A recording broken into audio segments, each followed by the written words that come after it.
encontramos en nuestro cuarto programa de Un Café en Democracia, que se transmite por www.democraciapanamá.com. En esta ocasión, con el expresidente de Guatemala, Jorge Serrano Elías, quien estuvo en el poder en ese país centroamericano desde el año 1991 a 1993. Ya casi panameño, con 20 años asilado político en esta región, hoy nos permite entrar a su casa, a conversar con él y tener este ameno café junto a ustedes que nos van a estar viendo. Don Serrano Elías, ¿cómo se siente en esta patria que lo ha recibido durante 20 años? Bueno, como yo siempre digo, esta no es mi otra patria, esta no es mi segunda patria, como algunos creen, esta es mi otra patria. La verdad es que yo no tengo palabras para agradecer al pueblo panameño la forma como se ha comportado conmigo, la recepción, la acogida. Y ahora pues yo ya pienso en panameño y tengo 8 nietos panameños y como les he dicho algunas veces en broma, agárrense porque ahí viene un presidente. Sí. Don Elías, la Guatemala del siglo pasado a la Guatemala del siglo XXI, usted gobernó 91-93, ¿cómo la ve desde acá? Bueno, lamentablemente todos los errores que se cometieron el siglo pasado, esa desorganización del Estado, ese asalto del Estado por algunos grupos económicos, la presencia del narcotráfico y del crimen organizado, han hecho de un Estado que tenía sus deficiencias, pero que sobrevivían las instituciones, lo han convertido en un Estado casi fallido, en donde hoy muy difícil que se ejerza la justicia, el sistema legislativo es controlado siempre por fuerzas exógenas a la democracia.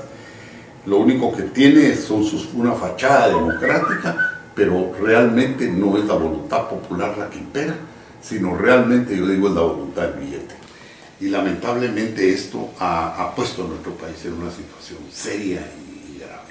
Ha tocado un tema, narcotráfico. Guatemala es parte de ese puente entre Colombia, Guatemala, México y los Estados Unidos del narcotráfico. Y ahora hay aires, vientos que hablan de la legalización de la droga en Guatemala, a efecto parecido a lo que ha ocurrido en Uruguay. No, sí, es decir, no es ni siquiera parecido a lo que están haciendo en Uruguay. En Uruguay están legalizando la marihuana con ciertas limitaciones. Este presidente guatemalteco sabe qué compromisos tiene, pero él está pidiendo legalizar la cocaína, la heroína, todas las drogas. ¿Un militar pidiendo eso? Es que es ilógico totalmente. Mire, en primer lugar, eso se volvería Guatemala como el santuario de la droga, a donde irían a parar todos los que trafican, todos los que producen, porque sería el gran mercado de Bagdad, en donde se podría comprar y vender libremente. Por el otro lado, si en Guatemala se estimula el consumo de la droga de esto, yo como lo sostengo, la droga no por ser legal o ilegal deja de tener los efectos que tiene.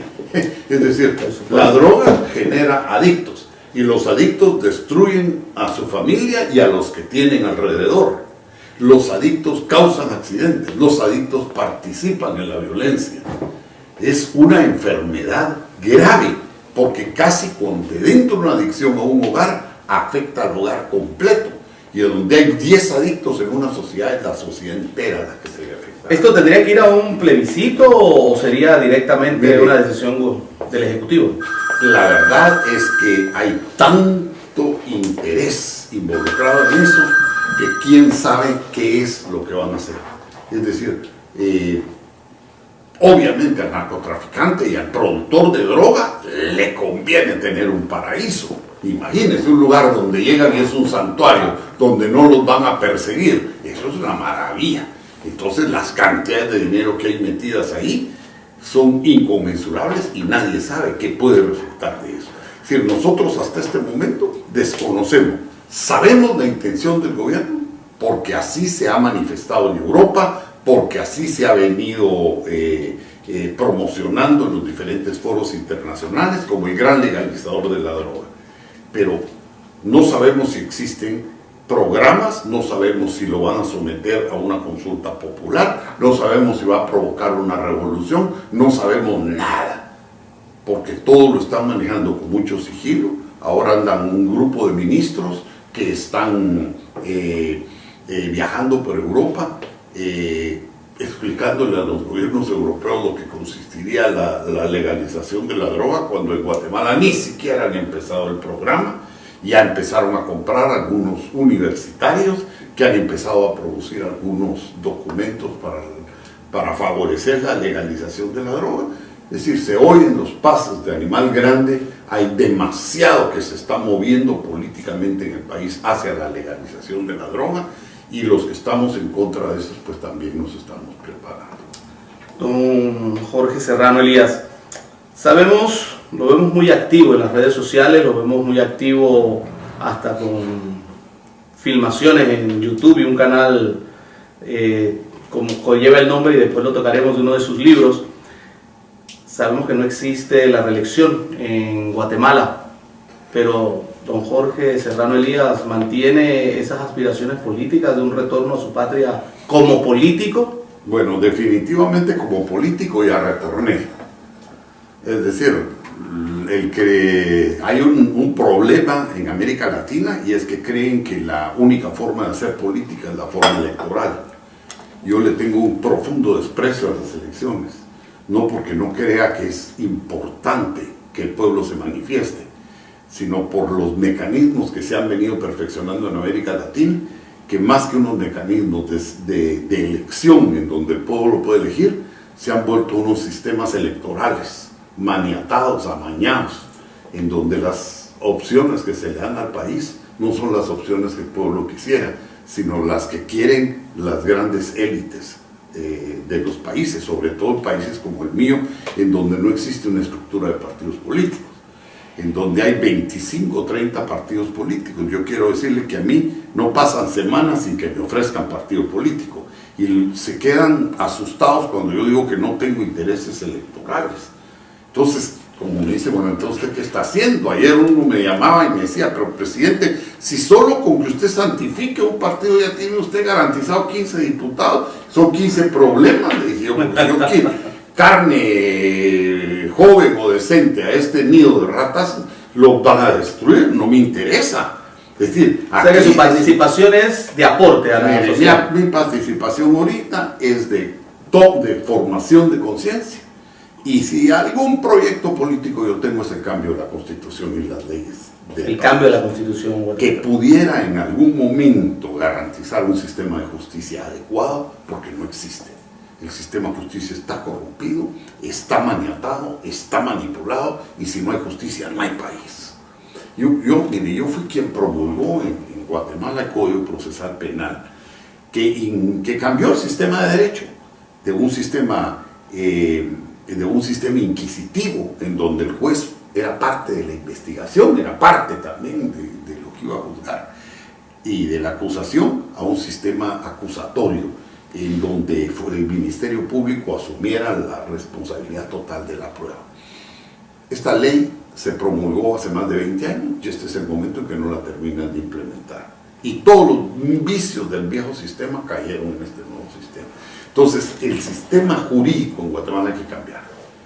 El sistema legislativo, con los sistemas de elección de diputados, con los sistemas como el mercado electoral, el mercado legislativo está organizado, ese es un mercado, no es un hemiciclo, es un mercado, en donde cada puesto tiene un valor y ahí se vende mercancía. Y la mercancía que se vende es puntos resolutivos, resoluciones, aprobaciones o leyes.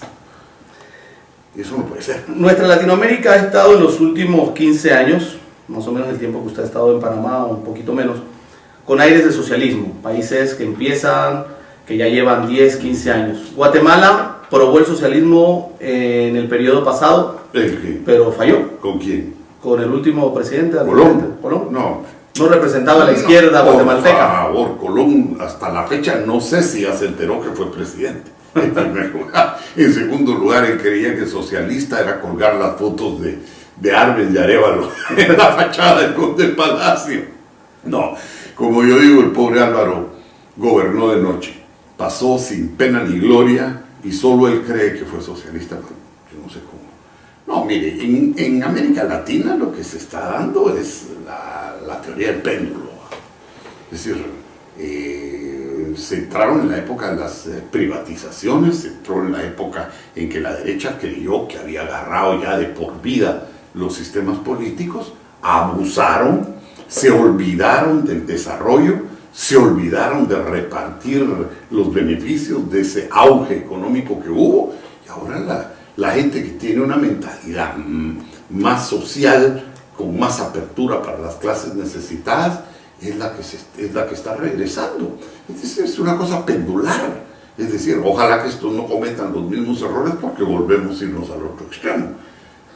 Yo creo que mientras en América Latina no hay una continuidad, pero una continuidad seria de resolver los problemas profundos de las poblaciones del continente, este cambio brusco de una tendencia a otra se va a seguir dando, porque la gente no se siente interpretada. Y ahora más bien es lo que yo llamo la época de los palos locos, ¿verdad? Es decir, ante el fracaso de los partidos políticos como organismos intermedios que sirvan para conectar a gobernantes con gobernados, entonces sale cualquiera con cualquier idea y puede ser candidato a la presidencia de la República. Así ha estado pasando en toda Latinoamérica. Mire, Guatemala ya nos acostumbramos que tenemos 12, 15 candidatos, ¿verdad? Y que un partido es muy fácil formarlo en Guatemala. Mire, son 6.000 adherentes. A mí me ofrecen partidos todas las semanas, se lo puedo garantizar. Todas las semanas me ofrecen un partido. Y cuando les digo que no, se quedan asustados, como que dicen, está loco, ¿qué le pasa si le estoy dando un partido político? ¿Pero qué es? No es un partido político. La solución sería, como usted dice, un cambio a la Constitución. Hay un cambio a la Constitución y obligar. Mire, los colombianos hubo una época en que estaban problematizados por las grandes controversias entre liberales y conservadores. Tuvieron que hacer un pacto político de alternabilidad en el gobierno con mezcla del otro partido y en 20 años estabilizaron el país. Pero en Guatemala esos pactos políticos no se ven, porque está la cantidad del dinero del narcotráfico, del trasiego de armas, del crimen organizado en general, más la irresponsabilidad de una gran parte del grupo de poder económico, que ellos han sustituido la voluntad popular por la voluntad del billete. Es decir, si ellos quieren seguir con este modelo, mejor que digan que el número de votos estará en proporción del patrimonio que tenga cada votante. Entonces tal vez así podrían llegar a una democracia, o sea, democracia de billete, pero no democracia popular. Presidente, de político, ahora tiene una faceta nueva, escritor. Hay dos libros, uno que me encanta el título y el contenido, que es El desmadre tiene nombre, pero quiero tocar el tema de uno que ha sido bestseller en Guatemala. La guayaba tiene dueño. La guayaba tiene dueño, exactamente. ¿Quién es el dueño de la guayaba? Bueno, la guayaba nosotros en Guatemala es una forma que usamos para referirnos a la presidencia de la República. Y entonces yo la tesis de este libro es que la guayaba tiene dueño porque el Estado ha sido secuestrado. Y entonces yo relato la forma como se secuestró el Estado de Guatemala. Por grupos económicos que no saben ver más que sus propios intereses y que tiraron dinero para desinstitucionalizar el país y agarrar ellos poder. Pero no se dieron cuenta que en esa maniobra que ellos realizaron por agarrar el poder, se les coló el narcotráfico, que tiene más dinero que ellos y más cash y más disponibilidad. Entonces hemos caído en un sistema fallido, en donde usted cae en un tribunal y amárrese, porque ahí no hay para usted justicia si usted no tiene billete. Para pagar jueces, para pagar oficiales, hasta para que le den una fotocopia de una resolución, usted tiene que mojarse. Entonces, hemos llegado a un estado en que todo el billete y la corrupción impera, pero como todos están vinculados en la corrupción, que es lo que yo planteo en este otro libro, El desmadre tiene nombre, en donde hago el análisis como cada uno de los grupos de poder del país han venido a apoyar ese desmadre para beneficiarse ellos. con políticas eminentemente egoístas, que no tienen contenido social ni contenido político. ¿Se repite esto en la región o es Guatemala una isla aparte de lo que ocurre en Salvador, Honduras, Nicaragua, Costa Rica, Panamá? No, la verdad es que el desmadre tiene nombre. Si usted analiza el análisis que nosotros, que hice yo, de cada uno de los factores de poder que están actuando en la política guatemalteca actualmente, que es, por ejemplo, el Ejecutivo, el organismo judicial, el Congreso de la República, los sectores económicos, el narco, la empresa del narco, porque el narco hay que verlo ya como una empresa, como una sociedad anónima, una corporación. Y transnacional. Y transnacional. Con franquicias en distintos países. Y todo. El ejército, las etnias, los partidos políticos y los medios de comunicación. Usted se va a dar cuenta que estas enfermedades, en mayor o menor grado, casi que son comunes en América Latina. Y yo siento que el día que yo pueda viajar y que este libro se internacionalice, este libro va a tener mucha acogida. Una pregunta, ¿podemos comprar ese libro aquí en Panamá? Claro. ¿En dónde, presidente? Aquí. Una cuña gratis. No, pues compre hombre de La Mancha, en Sanborns, en algunas de las Arrocha, ¿cómo se llama de la distribuidora Lewis? En general todos los puntos que ellos... ¿Considera que es una lectura obligada de los políticos? Bueno, le cuento que en Guatemala la guayaba tiene dueño. Ya es un libro que lo están exigiendo en casi todas las universidades, como un libro de referencia y de lectura, y constantemente tengo que estar atendiendo a estudiantes que están haciendo una tesis o que están haciendo un trabajo sobre el libro. El libro pues fue el libro más vendido el año pasado, se vendió más que todos los autores nacionales e internacionales, ya vamos para la 7ª edición, y ahora sí, mucha gente lo está leyendo y no ha parado la venta del libro. Es decir, salió hace año y medio y no ha parado. Este libro es un poco más académico y se ha vendido también, pero la guayaba se ha vendido más. No. Presidente, sé que como asilado político, pues no se le está permitido, no sé si legalmente o moralmente, opinar sobre política, pero sin llegar al punto político, opinar sobre política local del país que le da el asilo. Pero sin tocar el tema político. Usted como empresario que lo es y un expresidente del país más grande de la región centroamericana a la cual Panamá pertenece, estos 20 años en Panamá, ¿qué ha sido lo positivo y qué ha sido lo negativo que usted ha visto? Mire, yo creo que lo positivo que yo he visto en Panamá es que cada uno de los presidentes que me ha tocado a mí, con los que me ha tocado a mí vivir en este país, que es de Ndara para acá, han asumido responsablemente su papel histórico. Es decir, cada quien como que cumplió el pedacito que le tocaba y dejó el mecanismo listo para el siguiente que venía.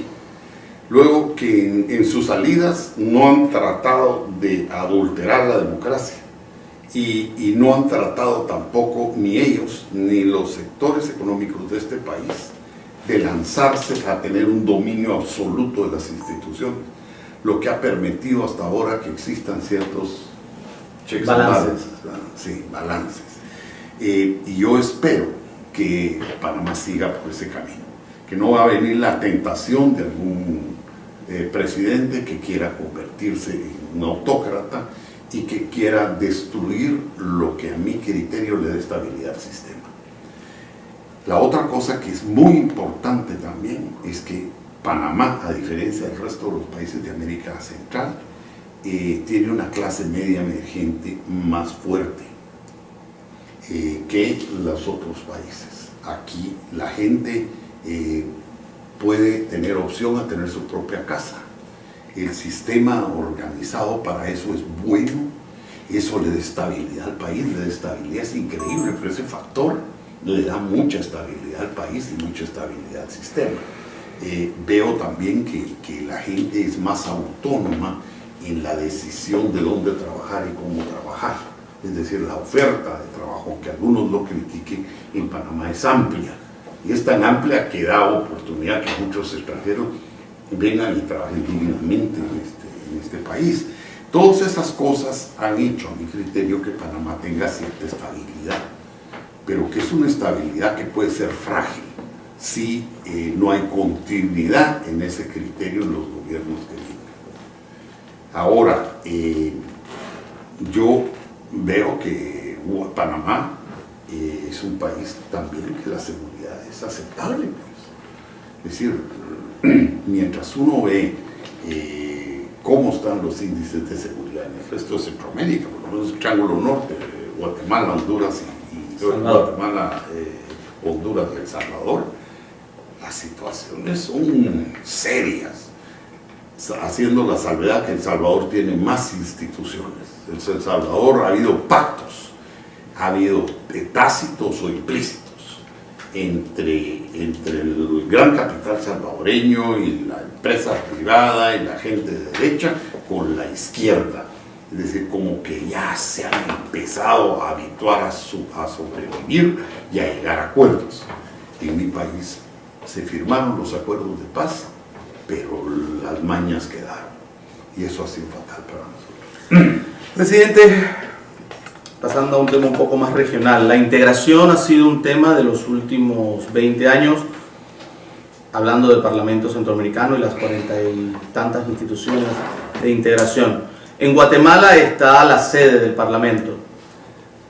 ¿Ese sueño de Morazán, de esa patria grande, es viable o usted ve que va en decadencia aquella gran integración? Miren, nosotros, la integración empezó en el año 59 para los 5 países centroamericanos históricos.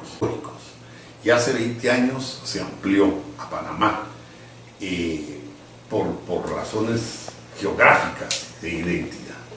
Entonces, miren, yo lo que creo es que lamentablemente los localismos son muy fuertes y tampoco no se ha como entendido realmente las ventajas que tiene para nuestros países la integración. Por ejemplo, aquí en Panamá, la gente antes era muy reacia a hablar de la integración con Centroamérica, no les gustaba, porque ellos decían, bueno, si nos vamos a integrar, integrémonos con alguien que vale la pena, no con países que están peor que nosotros. Es decir, yo entiendo hasta cierto punto ese punto de vista panameño, pero por el otro lado yo también quisiera que el panameño entendiera que nosotros en Panamá tenemos ventajas competitivas en la integración. Es decir, como que Nueva York dijera, yo no soy igual que Arkansas, no me interesa. Que Utah o que Utah. Es decir, realmente no son iguales. Pero es que Utah necesita a Nueva York y Nueva York necesita de los otros. ¿Por qué? Porque hay una complementariedad. Yo miro realmente a Panamá como un centro logístico, como un centro financiero, como un centro muy importante en la integración centroamericana. Es decir, y de hecho se está dando. Cuando los americanos pusieron problemas con las visas, nos hicieron un gran favor a Panamá, porque la gente ha empezado a ver a Panamá como una opción. Bueno, lo vimos en el último Black Friday, ¿no? La gente vino a comprar a Panamá. Vino a comprar a Panamá, la gente viene a hacer banca en Panamá, la gente viene a 1000 cosas a Panamá. Y mire usted cómo se ha ido para arriba hoteles y todo lo demás. Lo que quiere decir es que nosotros, como panameños, tenemos mucho que ofrecer al mercado centroamericano.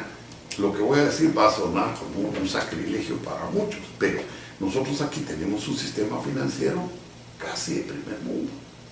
Y nuestros sistemas financieros, por lo menos en Guatemala, es casi de cuarto mundo, ¿verdad? Son cajitas de ahorros con un sistema de mucha usura. Yo recordaba cuando fui diputado en el Parlamento Centroamericano, cuando íbamos a cambiar nuestro cheque, que nos pagaban en pesos centroamericanos.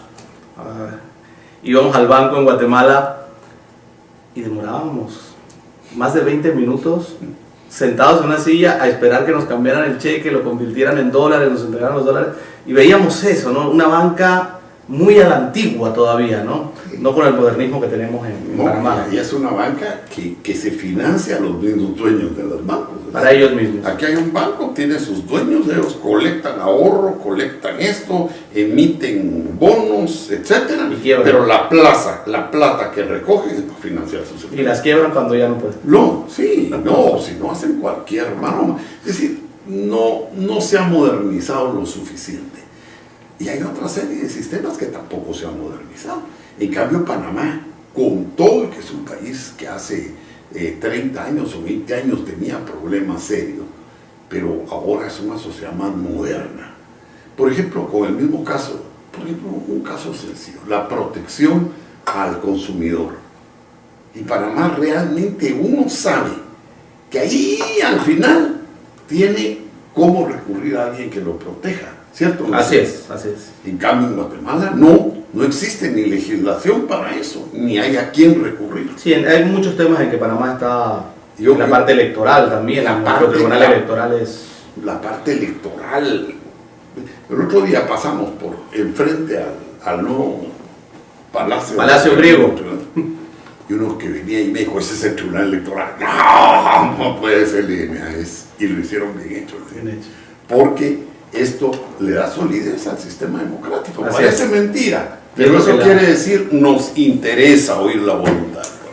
Presidente, en un café en democracia, antes de dejarle los micrófonos al final, hacemos una pregunta.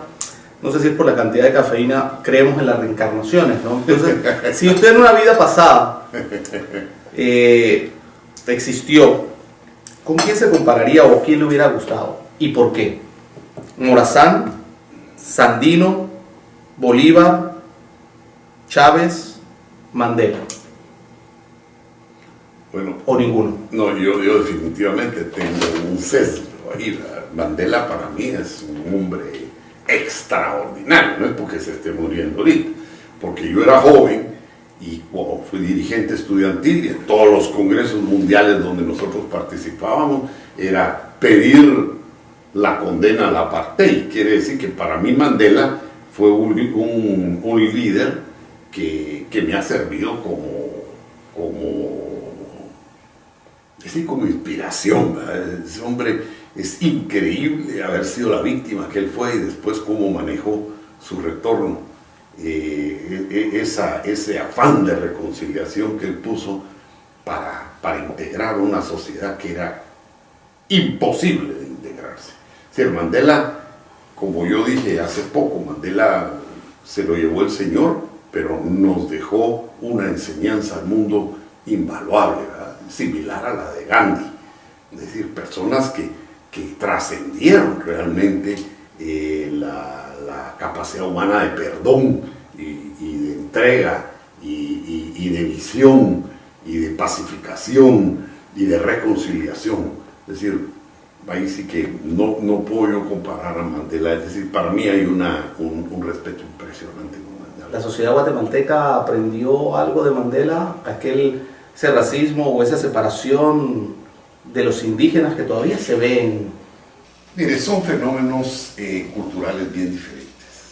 Es decir, en Guatemala el tipo apartheid así no se ha dado. Es decir, sin embargo, sí hay discriminación. ¿Cuántos indígenas han muerto a manos de estas luchas? Pero lamentablemente han muerto en los dos bandos, porque como aquí va a ver usted en el desmadre tiene nombre, yo publiqué una declaración dada hace 30 años por los grupos indígenas que estaban en el Consejo de Estado. Y ellos en uno de sus últimos párrafos dicen, ¿no? Unos han puesto las ideas, otros han puesto las armas, y a nosotros nos ha tocado poner los muertos, porque el soldado no era hijo de uno de los dueños de las grandes empresas. El soldado que estaba en la sierra era del mismo rancho y del mismo origen que el guerrillero que estaba enfrente. Cuando yo empecé el proceso de paz y el CACIF me presentó una carta que está aquí en La Guayaba tiene dueños, donde me pedía que se pararan las conversaciones de paz, yo les digo, bueno, pues si quieren que sigamos la guerra, mándenme a sus hijos, a sus parientes, pues, para que digan. Pero mis soldados no se van a seguir muriendo por una guerra que no les pertenece. Y esto causó un choque muy fuerte con los grupos de poder en Guatemala. Decían que yo me creía el rey Salomón y no un pinche presidente. Y yo, como les dije, yo nunca me creí un pinche presidente, era un presidente. Y estaba ejerciendo la presidencia en la forma que yo creía era consecuente, con mis ideales y con lo que el pueblo y la responsabilidad que el pueblo me había dado. Así es que, bajo ningún punto de vista, yo creo que, como en el caso de Guatemala, eran la misma gente muriéndose en los dos bandos. Y eso no puede ser. Ahora, el apartheid era horrible porque ahí era cero derechos, ¿no? Cero derechos. En Guatemala no se ha llegado a esos extremos. Y sí hemos visto nosotros que ha habido una evolución positiva. Hace como 2 semanas estuvieron aquí dirigentes del movimiento indígena guatemalteco, que manejan un canal de televisión que el Estado les dio y una financiera muy grande. Estuvieron aquí sentados también, hicimos 2 programas con ellos, porque ellos querían oír la opinión mía, porque este es un tema que para mí ha sido importante en mi vida política y he luchado mucho por ello. Desde joven como asesor de cooperativas y posteriormente en el Consejo de Estado, donde se les dio participación en la definición del nuevo Estado guatemalteco, y después como presidente de la República en la creación de FONAPAZ, de FONATierra, y de una serie de, que hicimos, por ejemplo, la repatriación de 35.000 refugiados, que eran básicamente indígenas que estaban en campamentos de refugiados mexicanos. Esa fue una lucha muy grande mía contra todo el establishment. Y son de las razones por las cuales yo vivo en Panamá, que día a día la gente las está reconociendo más y la gente ha empezado a darme el mérito de esas luchas que a mí me tocó dar y que ahora pues la sociedad las disfruta, porque ahora tenemos una paz, por lo menos una carencia de un conflicto manifiesto con armas, no diría veo paz, y eso pues hasta cierto punto fue una gran responsabilidad que yo me eché a los hombros como presidente de la República y aceptar. Primero, antes de ser presidente, al ser yo quien firmó los primeros acuerdos de paz que se dieron, se firmaron en Oslo en el año 1990, y después ser el primer presidente que logró sentar al Estado a negociar con él. Don Jorge Serrano Elías, Un Café en Democracia, nuestro 4º programa, que tiene cosas especiales, ¿no? A partir del día 15, este programa va a estar al aire. Durante toda la semana vamos a ir poniendo parte del programa dentro de www Democracia Panamá. Pero nace también este proyecto latinoamericano del poder de la gente, que es Democracia Latinoamérica con Democracia Guatemala. Le agradecemos de verdad esta entrevista.